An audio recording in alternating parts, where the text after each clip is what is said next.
said they are concerned about the rising cost of gasoline, which has surged as the war affects global energy prices and threatens to muddle Trump's messaging about the economy going into the midterm elections. So this is a speech, and the only pronounced effect of the speech is that actually oil went right back up. And like I said, I think that the financial markets had been successfully comforted and reassured in the past 2 days. They drank the Kool-Aid like all of you did, I imagine, because it's very noticeable. It's very conspicuous that the constant drumbeat from the media for the past 72 hours has all been saying, based on insider information, based on anonymous sources, that Trump is leaning towards ending the war. And that has also been telegraphed by elements inside the administration as well. Like I said, State Department, the press office. And so I think the stock market bought it. I think they bought it. I think they really believed that this primetime announcement was going to be that the war is ending post-tense. It's going to wind down and we are going to withdraw without achieving our objectives. And on the news that the war is going to continue for at least 2 to 3 weeks, that we're going to bomb them even harder. And Trump says we're going to wrest control of the strait, or other countries are invited to. Investors know that means there's really no plan still, and there's no end in sight. So oil prices went right back up after the speech ended. So what was the purpose of the speech, actually? Well, I think, and I said this at the beginning of the show, and I've been saying this for the past couple of days, you have to understand that all Trump does is lie. It's by design. This is the function of rhetoric from the White House. This is how Trump sees it from a doctrinal point of view. I don't know actually how to say that, but that's the Trump doctrine, which is you flood the zone, you saturate the information space with disinformation or contradictory information, and the purpose of it is to throw your enemies and even your allies off balance. So why do they want the public writ large, the whole world, why does the administration want the world to believe that they're ready to wrap up the fighting even without opening up the Strait of Hormuz? I think I'm one of the few people that has recognized this. It is because Trump wants other countries to do his dirty work. Yeah, but it looks like so I'm looking at the oil prices right now. Brent closed today. We're looking at $109.05. So we're still above $100 on Brent. I'm gonna go and look at there's usually about a $3 or $5 spread between Brent and WTI. But wait a minute. Let's see what WTI is. I hope this is not it. Okay. I hope this is not it. Because what I'm seeing is crazy. I don't think so. WTI has surpassed Brent. I've never seen this in maybe my lifetime. I've never seen that the West Texas Intermediate is trading higher than Brent crude. I've never seen that. I don't know why that is. I mean, there's, of course, enough supply of WTI. So with the increased demand for oil and this being an easy way to access oil, that could explain why WTI has closed the spread between that and Brent, because Brent has always traded $5-6 higher than WTI ever since I knew the oil and gas markets. Like I used to work in oil and gas. I worked for Halliburton. So I'm very, very knowledgeable when it comes to these benchmarks. That's why I'm really, really surprised. To be honest, I'm not even, I was not expecting this. This is really strange to me. But with what is going on, it could be, or not could be, but it is. And that's very shocking. But back to what Nick is saying, I agree with Nick that they are trying to manipulate the markets. They also don't have a plan.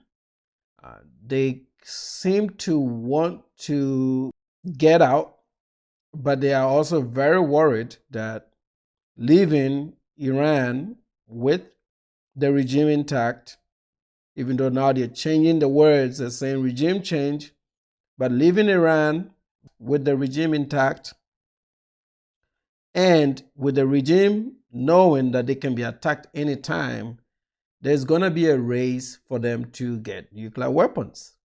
And that is very unsettling for a lot of policymakers in Washington, D.C., So I can see the apprehension, and the need to continue the war while still trying to calm the oil markets. And now the Europeans have been told to go get their own oil. This is starting to feel very chaotic. And markets don't like chaos. Markets do not like chaos. I'm very surprised that we haven't seen the correction that I was expecting. Usually, when things are this chaotic, you would see massive sell-offs. And there's been some sell-offs, but it's not as great as I would expect it to be.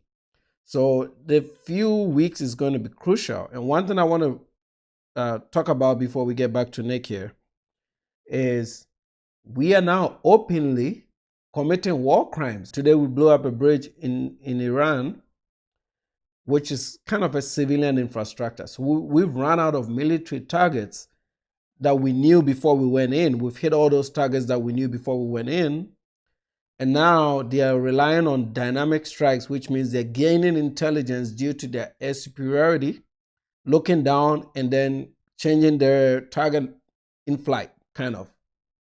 That means that they've run out of stuff to blow up. And now they're starting to look at punishing the Iranians for putting up this level of resistance, which is why they're starting to openly commit war crimes. Once you start blowing up civilian infrastructure, you start talking about blowing up civilian infrastructure, people in the administration need to be very careful because they can be prosecuted.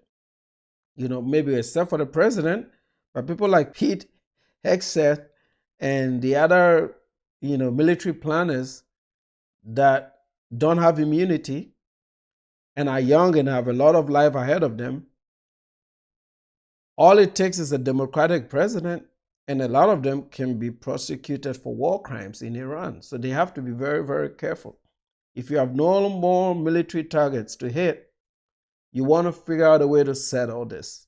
And, all go all in, boots on the ground, regime change, the whole 9 yards. Let the American people know that's what you're going to do. And that way we can prepare our minds and know that we're going to see some people come home in body bags. That's a possibility. Let's get back to Nick. What is the problem here? As we've talked about, we are stuck. We made an attempt to destroy the Iranian regime and we failed. We took a shot and we missed. And what this has allowed Iran to do is seize the Strait of Hormuz and take a fifth of the world's energy hostage. And we have no ability to take it back. Because the regime survived, it is now actually stronger. So it's not going anywhere. And what's more, Iran prepared for exactly this scenario. They prepared for a decapitation. And that is why not only do they have a very deep bench, which is thoroughly integrated in Iranian society, and that's the Iranian Revolutionary Guard, but it's also a decentralized command. So they actually don't need their command, control, and communications, which have been neutralized by Israel and the United States, because they have delegated out to IRGC lieutenants and commanders their instructions. And that is why throughout this massive country, you have very small, very mobile, very abundant weapon systems that are well hidden, placed everywhere, and they're operated by freelancing members of the IRGC. That is why for the past 5 weeks, drones and missiles are being launched all the time, because they're not necessarily getting communication from the center. They don't need it. So Iran is prepared for exactly this eventuality.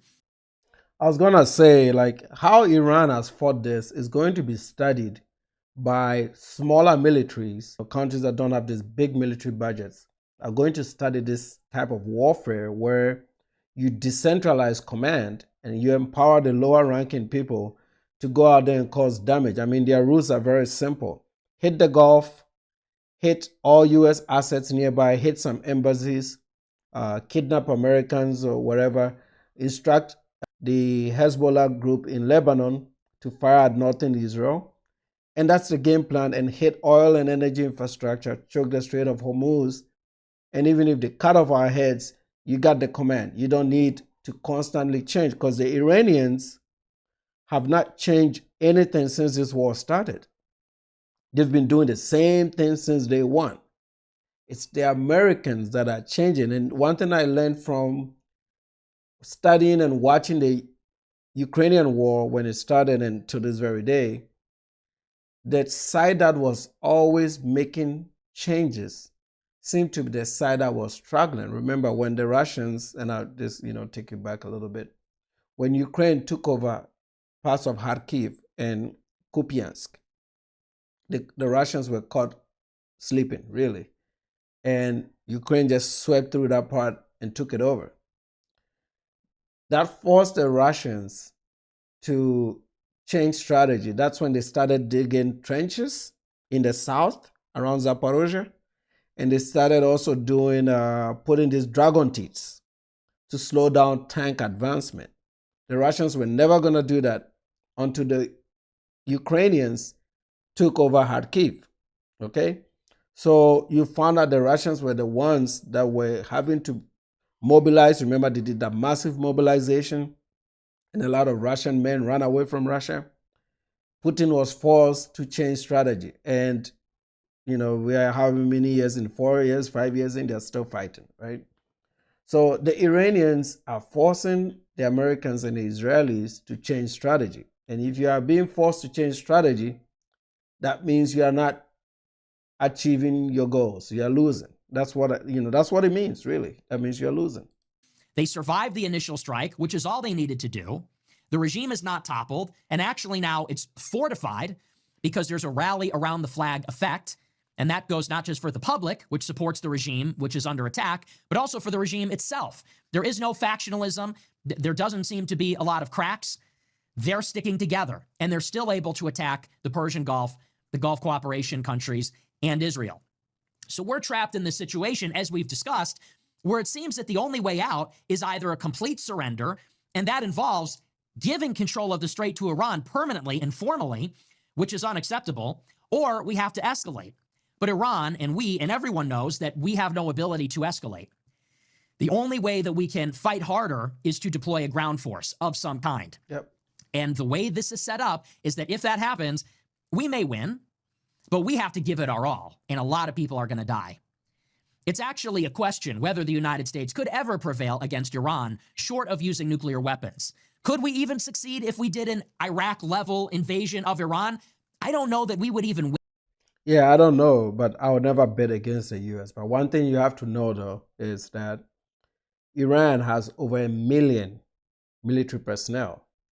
But what the Americans have also shown is that you need a lot of modern technology, not just personnel to fight, okay? And you definitely need some air superiority to contain. So even with such big forces, I don't think that if America takes away some territory in southwestern Iran, which is where I think they wouldn't want to go to Tehran. If the goal is to free up the Strait of Hormuz, they would want to put it outside of artillery range, not so much outside of drone range, because they can always shoot down the drones and they can put air defenses over there and take care of it. Just like what the Russians did in parts of Kherson and Zaporozhye during the Ukrainian war. It's doable, but there will be some casualties.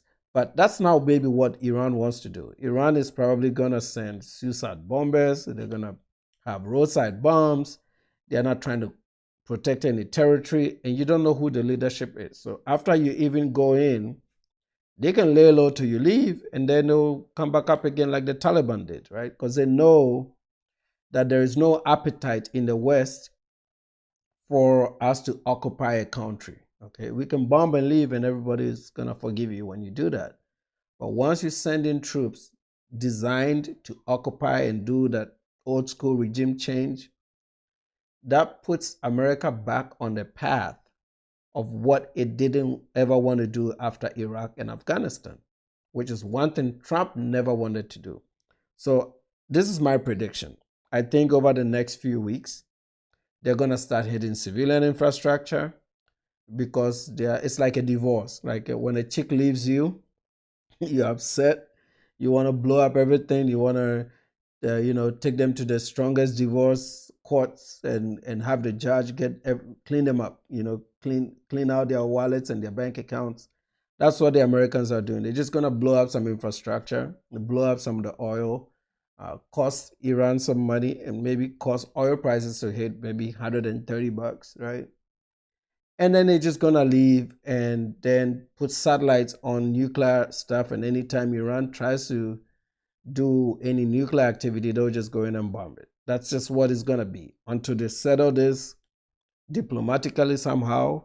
I think this is how Trump gets an off ramp and leaves. That's just what I think is gonna happen.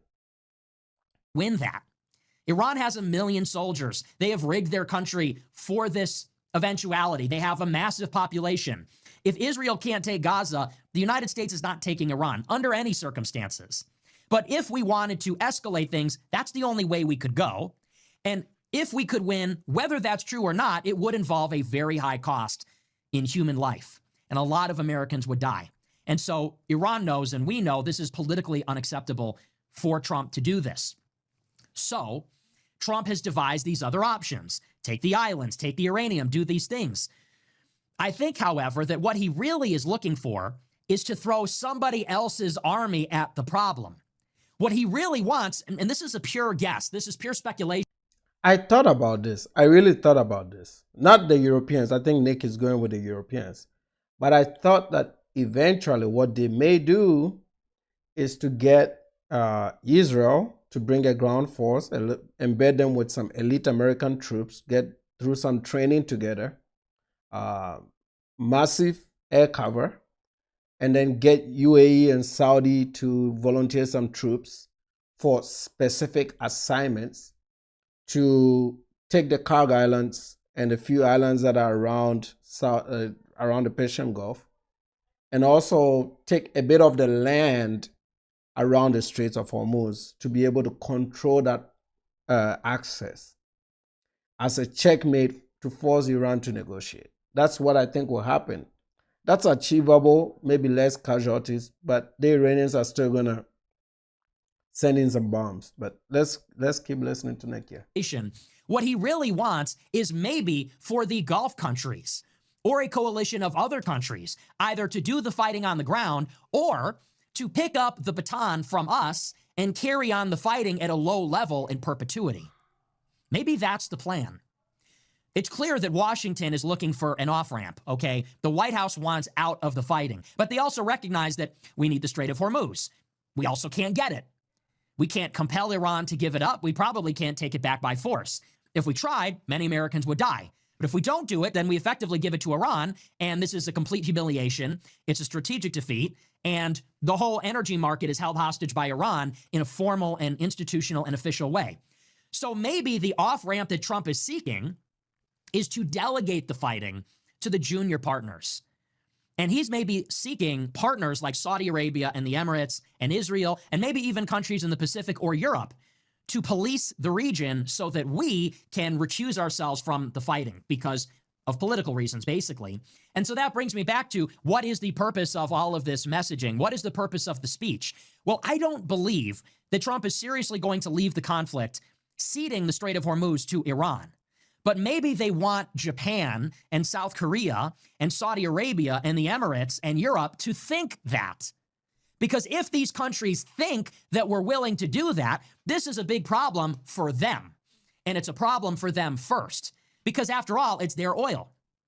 The oil that comes from the Persian Gulf. And Trump even said this, if you paid close attention, in the address tonight, Trump said, we don't get oil from the Persian Gulf. And he's right. We are energy independent. We still do import oil based on the type of oil refining infrastructure that we have, like in Texas and in Louisiana. So we tend to want to import heavy sour oil as opposed to light sweet oil, which comes from the oil fields in America. But nevertheless, we're self-sufficient, and the oil that we do import comes from Canada. So Trump said, we don't actually need their oil, and we're going to get none of it, actually. We're okay with having zero oil from the Persian Gulf, from Saudi Arabia. And what's the subtle implication there? The implication is that if Iran is looking to leverage the United States by closing the strait, the only way they're going to affect us is by increasing the price of oil, but they're not going to affect our supply of oil. And what that means is we're always going to have energy. We're going to have electricity. Yes, but then oil is traded globally. So even though we have our own supplies and we have our own oil, As you saw, and I read to you earlier, that WTI is now even more expensive than Brent, which is surprising to me, right?